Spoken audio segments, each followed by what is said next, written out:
Hey guys, what's going on? It's Kyle here with Colossus Gaming, and today we're here with a Clash of Kings, which is a Mountain Blade Warband mod that some of you may have heard of. It's a Game of Thrones mod for Mountain Blade, and I have done a series on it before. I did it for about 3 episodes, and I never finished the series. It was a while ago. It was version 1.2, I think. So it's been a while since that. And they've updated a bunch of stuff. They've changed the textures in the game. They've tried to make the game look more modern. So I'm pretty excited for that. This is like a role-playing mod, so it changes the single-player campaign. So without further ado, let's get started. I will be creating a character and reading all the lore and stuff, which takes a few minutes. If you don't want to watch that, you can just fast forward through it. So here we go. You go for a stroll in the streets of your hometown when you hear that King Robert has been gored to death by a large boar.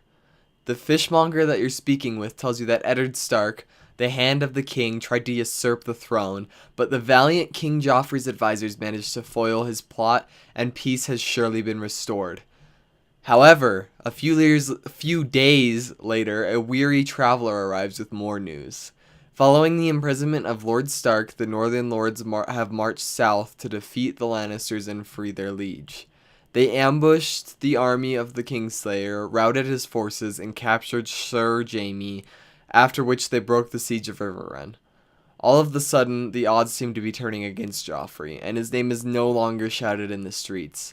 Making a quick decision, you decide to strike out, hurriedly selling off your meager possessions to a fat innkeeper and packing only the most essential. You finally feel like you control your own destiny, and that whatever course you take, great deeds await you. So, we have some options here, and these change like our little backstory here. So we're going to be a male.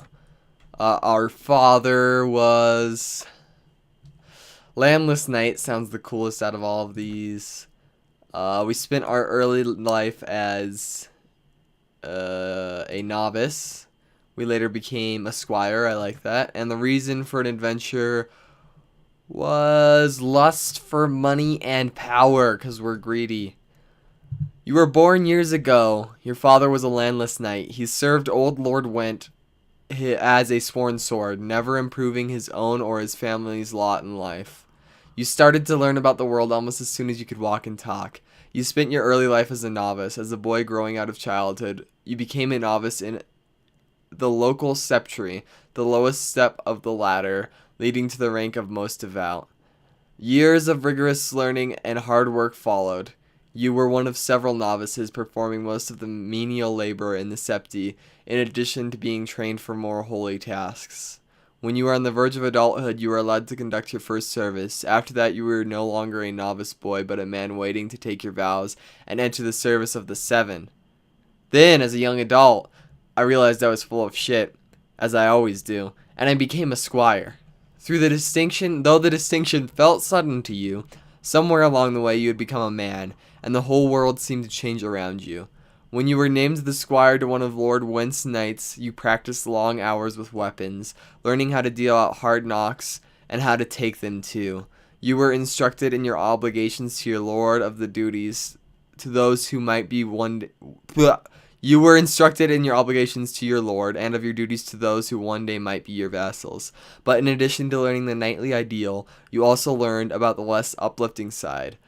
Old warriors' stories of ruthless power, politics, and betrayals and usurpations, of men who used guile as well as valor to achieve their aims.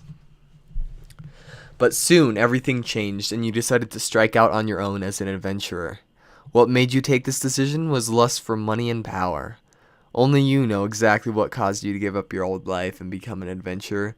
To everyone else, it's clear that you are now motivated solely by personal gain. You want to be rich, powerful, respected, feared. You want to be the one whom others hurry to obey. You want people to know your name and tremble whenever it is spoken. You want everything, and you won't let anyone stop you from having it. And as a nobleman, we may find that it's easier for us to take our place among the lords. So I think I'm going to change us being a novice. I think we're just going to go with a craftsman's apprentice. Okay? And I'm gonna do allow me to quit without saving because we are doing a series, so if something gets messed up or if I didn't record something, I can always go back. That's what's good about this. Excuse me. We are gonna be Sir Colossus to be correct to the Game of Thrones world here. I can't even remember what it's called. Whatever. Okay, so let's give ourselves some strength and some charisma, because I find those to be the most useful stats to start out with. Iron Flesh is also very useful. Trainer's a good one to have a couple in. And leadership is useful too. And let's put all of our weapon points into one-handed weapons and archery. Sweet. There we go. We're all created up. Now let's find ourselves a beautiful face. Beautiful. None of these are very beautiful. Okay, let's keep going.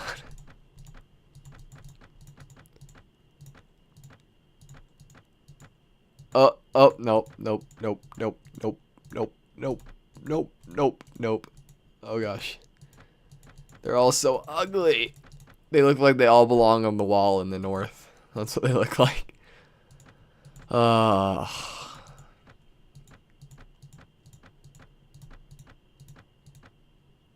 now we're beautiful. Look how beautiful we are. Wow. Look at our lush little fuzzy peach fuzz here. So, we are a lord, or going to be a lord, so we shouldn't have facial hair. Facial hair, oh, there we go. Now we look great. We look like a valiant knight wearing a toupee. Okay, let's change our hair. Actually, I don't really like that hair. That hair works. And let's make it more brown. There we go. Done. You join a merchant and his family traveling towards Storm End. Green shoots of wheat, barley, and oats are all across the dark soil of the rolling hills, and on the lower slopes of the snow-capped mountains, herds of cattle, aurochs, and sheep are grazing on the summer grass. Occasionally, too, you catch the sight of one of the great war horses that are the pride of the nobility. The land here is rich, but also troubled, as the occasional burnt-out farm bears witness to. A testament to the chaos that Tyrell host caused when it marched through 16 years prior. You keep a wide berth of the forests, where desperate men have taken refuge. While passing by the burned ruins of Summer Hall, the merchant declares that he's changed his mind, wanting to take his wares to Weeping Tower instead, after having heard of the Lysani galleys docking at a nearby harbor. Okay.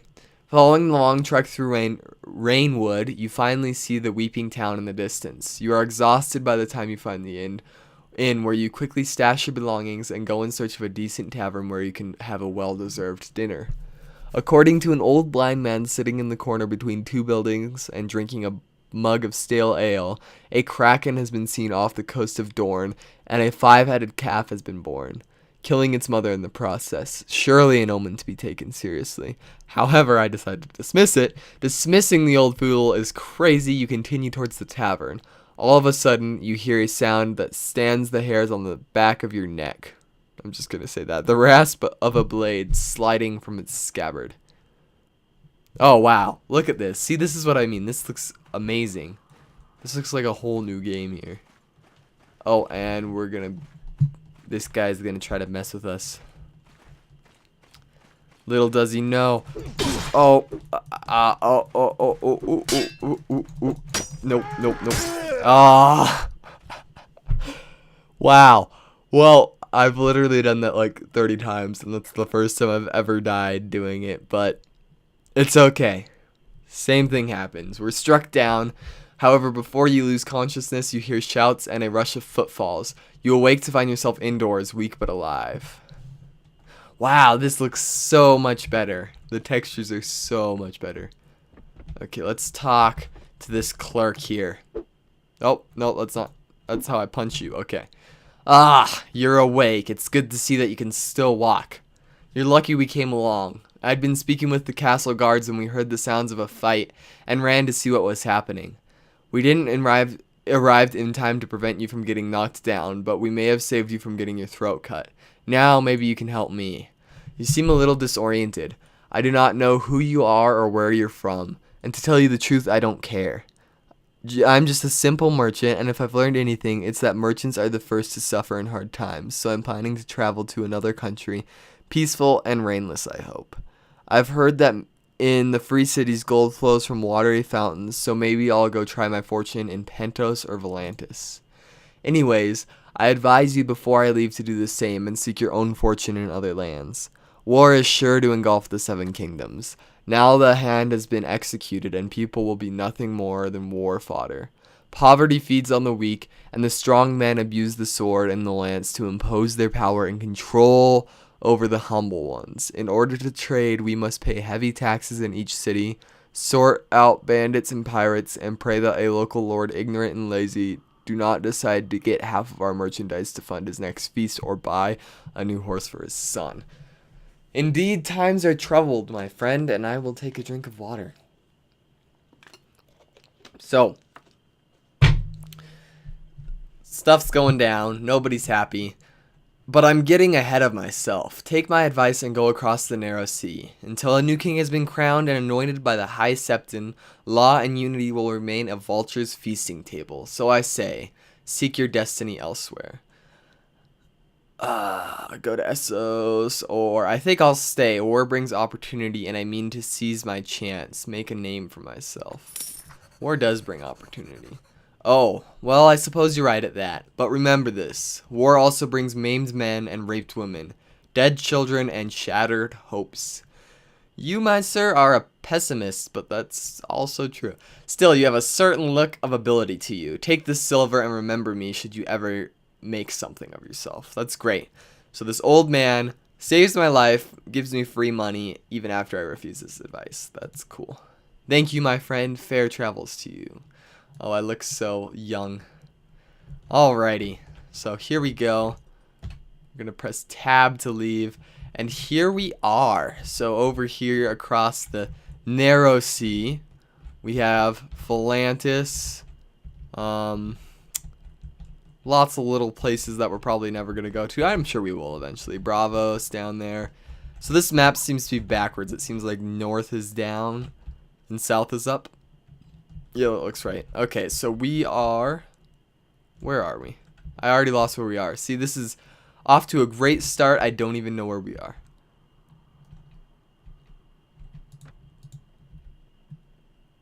Oh, there we are. You've been awarded the right to carry a banner. Your banner will signify your status and bring you honor, along with showing the mark of your house. Which banner do you choose? Ooh, I like banners. Okay, let's see.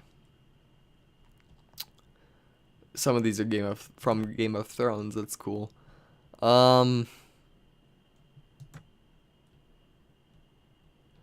Let's go with the... We need something beautiful, because it's going to be on everybody. So it has to be beautiful. Where's all the beautiful stuff? Okay, I just need to pick one. I don't like that one. Change my mind. I don't like that one. Oh, this decision. Decisions. I don't like black ones. This is harder than it looks.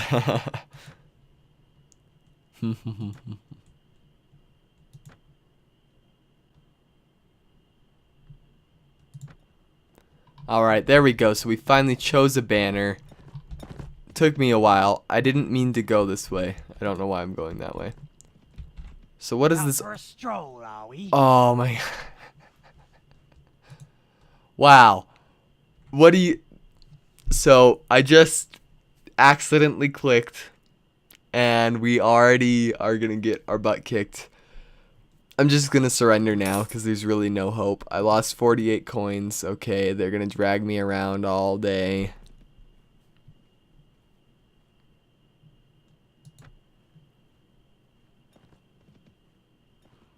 And eventually I'll escape. Okay, I escape from my captors.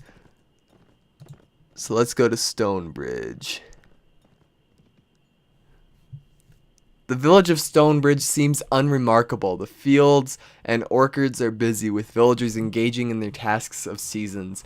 Humans and animals alike look relatively healthy and well fed. However, a small number of the outermost fields are left unsown, and some walls are in ill repair, suggesting that there are still not quite enough hands to do all the work which needs to be done.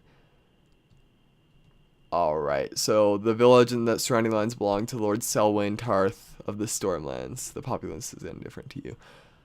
Let's see if we can recruit some men. One whole man wants to follow us here. That way we can have a bodyguard. There we go.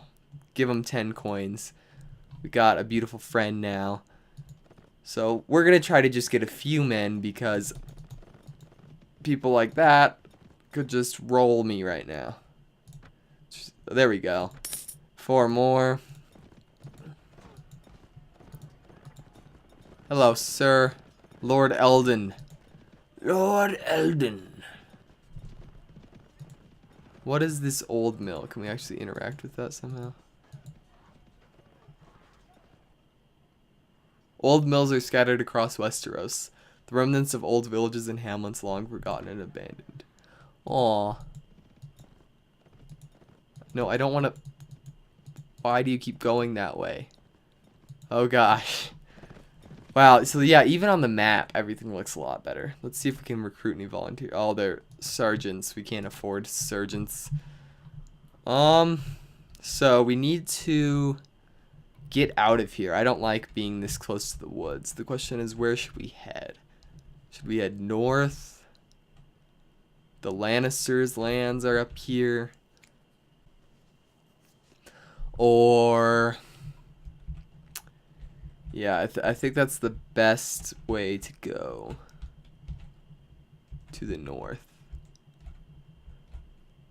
Alrighty then. That's where we should head. So we'll follow the coast along here. I feel like that's probably the safest way out.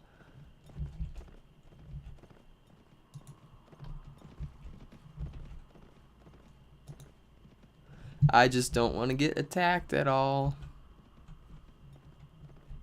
We just need some more men. So our overall plan for this series, I don't really know it yet. Right now I'm gonna focus on getting an army. Again, we're motivated by money and power, so we want to make our name for ourselves. And I feel like the first step to that is getting an army. Maybe deciding somebody to follow or serve, or maybe just serve myself. 5 Stormland levies. Okay, so we have 120 coins left. Peasant's tunic. Alright, so we got a decent amount of men, enough that we might be able to survive bandits and stuff like that. You are outside Stonehelm. You see the banner of Lord Gulain. We're gonna leave. I don't know why I even entered that. Onwards. Alright guys, so there we have it, our first episode of the series. That's gonna do it for us today. I will have another episode up soon. Sorry this was kind of a boring one, but we just wanted to get everything started. Thanks for watching guys, I'll see you all next time. Peace.